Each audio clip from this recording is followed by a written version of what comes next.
So hello everyone, we are having again this question of limit with ourselves. So we are just going to solve this question over here. So let me write it in clear way that this is basically 1 plus x.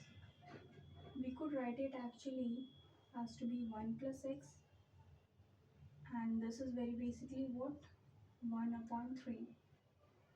So just let's correct this first.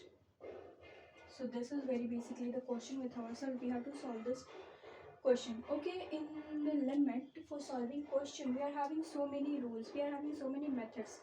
You could either rationalize it, you could either take common factors, and so many things like you could assume 1 by 1 plus x is equal to t or something like that. But the thing is that in whatever way and in whatever consideration you go into this question, it would be creating so many complications for yourself.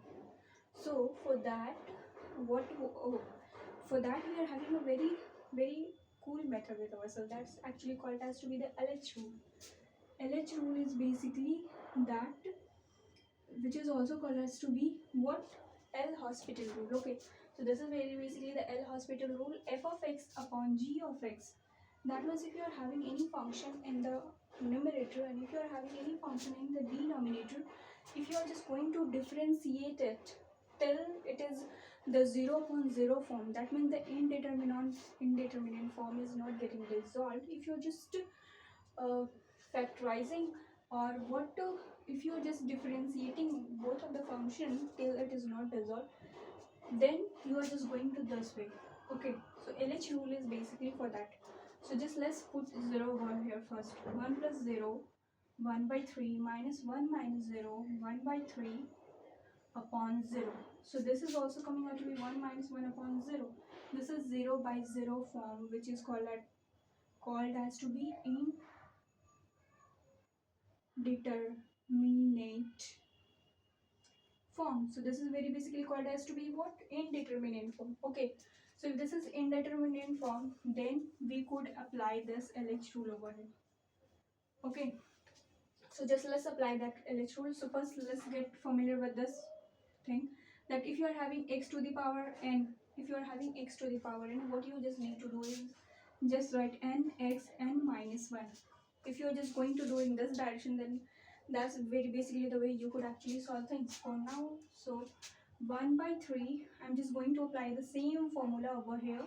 I'm just going to I'm just going to differentiate the upper function and just going to differentiate the lower function also, so that I could get into that. Okay, now the thing is that if how could I apply? This is not resonating with this. So let's supposingly this is whole is considered as to be x and this whole is considered as to be n. So now just let's apply that formula. N x n minus 1, n 1 by 3 x 1 plus x, n minus 1 1 by 3 minus of 1 minus of 1 minus x. Again applying the same formula, 1 by 3 1 minus of x, 1 by 3 minus of 1, and again because of the chain rule minus 1 is going to come over here.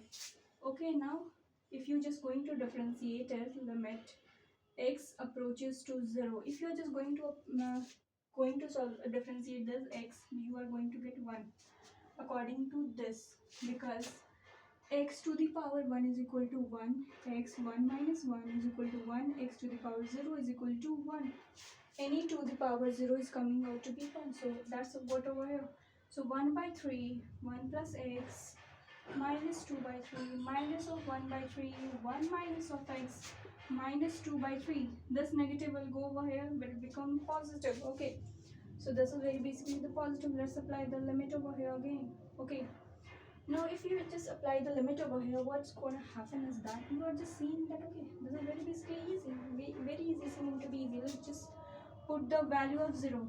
1 plus 0 minus 2 by 3 plus 1 by 3, 1 minus 0 minus 2 by 3 is going to come 1 by 3 plus 1 by 3, because this whole is going to become 1, this whole is going to become 1. So 1 by 3 plus 1 by 3 is going to be 2 by 3. So we are just done with this question, which was of limit, which seems to be very complicated but not actually. By LH rule it is done. So later we will be discussing in another video. That's all for this video.